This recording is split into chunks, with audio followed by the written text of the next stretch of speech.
Bienvenue à notre chaîne Rainbow Life. Si c'est votre première fois, cliquez et abonnez-vous à notre chaîne pour être sûr de ne pas manquer nos vidéos. Et surtout, n'hésitez pas à aimer la vidéo si elle vous a plu et à activer la notification pour ne pas rater nos prochaines vidéos. Vous serez alors informé à chaque fois que nous mettrons en ligne une nouvelle vidéo.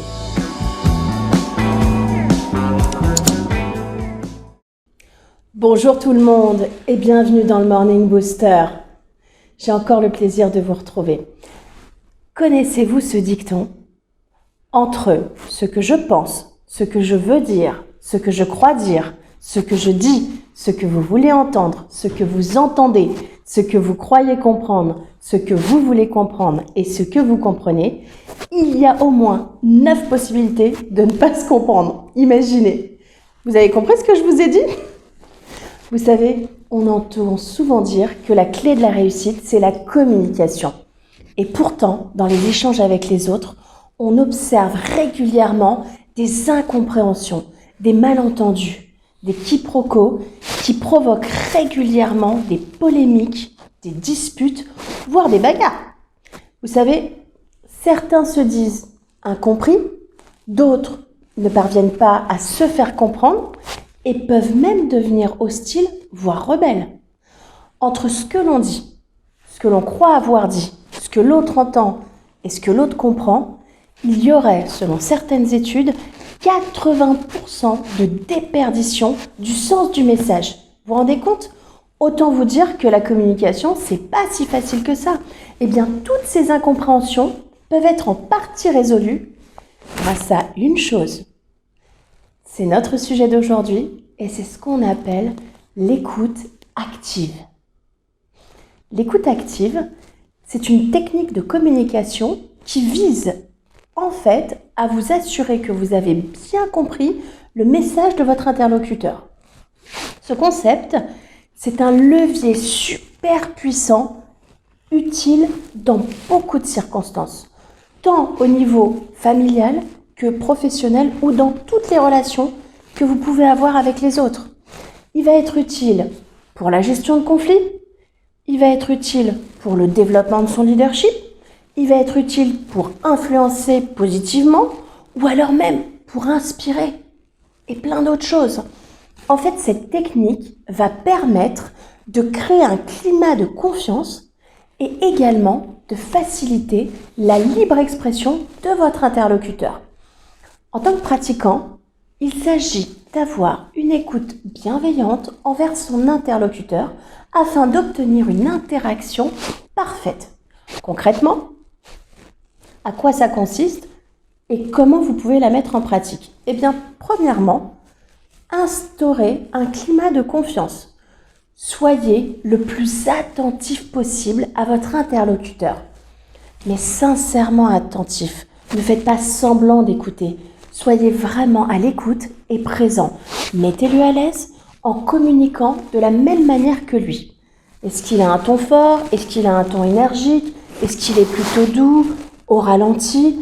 Mettez-vous sur son rythme à lui, sur sa manière de communiquer. Est-ce que c'est quelqu'un qui aime par exemple avoir un rendez-vous très planifié, cadré, où on se pose, c'est solennel ? Ou alors c'est quelqu'un qui préfère communiquer autour d'un café, d'un déjeuner, d'une pause. Ça, c'est important. Vous savez, certains vont utiliser un langage savant, d'autres vont utiliser un langage fluide. Il faut vraiment s'adapter à la personnalité que vous avez en face de vous. Parce que c'est ce qui va permettre de mettre votre interlocuteur à l'aise et d'instaurer cette confiance, ce climat, de manière réciproque. Deuxième chose. Soyez pleinement disponible. Pour être complètement et totalement à l'écoute de l'autre, il est primordial de ne pas avoir de préjugés.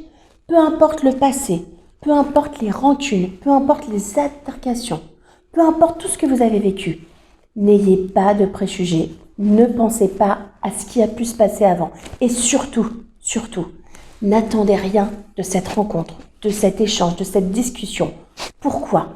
La déception que vous pourriez ressentir couperait complètement votre écoute et vous perdriez complètement le fil en vous recentrant sur vos ressentis et non pas sur ce qu'on est en train de vous dire. Et ça, c'est vraiment indispensable. Troisièmement, écoutez sans interrompre. Il arrive très régulièrement qu'on se coupe les uns les autres, simplement parce qu'une idée nous traverse l'esprit, parce que ça nous fait penser à quelque chose. Mais lorsque vous coupez la parole à votre interlocuteur, sachez que cela coupe aussi le climat établi. Alors, mettez-le dans votre tête ou écrivez-le, mais ne coupez pas la parole. Quatrièmement, mettez-vous à la place de votre interlocuteur. Faites abstraction de vous, de vos expériences, de vos croyances. Même si cela peut ressembler à ce que vous êtes en train de vous dire, nous sommes tous différents, de par notre éducation, de par le vécu qu'on a eu, de par nos valeurs. Nous réagissons automatiquement tous différemment. Donc, faites abstraction de vous. Chaque personne est différente et réagit différemment. Ensuite, écoutez au-delà des mots, au-delà de la conversation. Les mots sont importants, mais la gestuelle, la communication non verbale est autant importante pour comprendre votre interlocuteur. Est-ce que la personne a les bras croisés? Est-ce qu'elle a le regard fuyant? Est-ce qu'elle a les jambes qui s'agitent? Il faut vérifier tout ça. Est-ce qu'il y a des silences? Est-ce que le débit est rapide? Est-ce qu'il y a des tics? Apprenez à décoder tout cela pour connaître l'état dans lequel se trouve votre interlocuteur, mais également pour comprendre beaucoup mieux le message qu'il vous fait passer.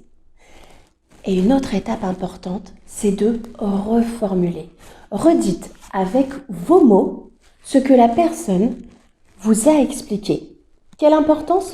Premièrement, ça vous permet à vous de vous assurer que vous avez bien compris le message et donc d'éviter tout malentendu, mais également de montrer à votre interlocuteur que vous l'avez écouté et que vous avez entendu son message. Et parfois, simplement le fait d'entendre formuler autrement, de la bouche d'autrui, eh bien, ça permet d'avoir une sorte de déclic en regardant les choses sous un autre angle, voire en prenant conscience de sa propre manière de communiquer. Et finalement, le dernier point, osez poser des questions adéquates. Une question bien posée laisse la liberté à l'individu de s'exprimer, d'avoir une réflexion et de se sentir activement écouté. Et vous, ça vous permet d'éclaircir une zone d'ombre ou une incompréhension que vous avez par rapport au message qui a voulu être passé. Alors, maintenant que vous avez toutes les clés en main pour améliorer les relations et pratiquer l'écoute active, il ne vous reste plus qu'à pratiquer et vous réaliserez très rapidement qu'on n'entend pas toujours ce que l'autre nous dit. Vous pourrez même vous apercevoir du changement que cela pourrait avoir dans vos vies, que ce soit au niveau familial ou alors au niveau professionnel. Combien de malentendus on peut avoir avec nos parents, avec nos frères, nos sœurs, nos maris, nos femmes. Ces techniques peuvent transformer votre vie, freiner les conflits, faire émerger des idées novatrices et résoudre beaucoup de choses.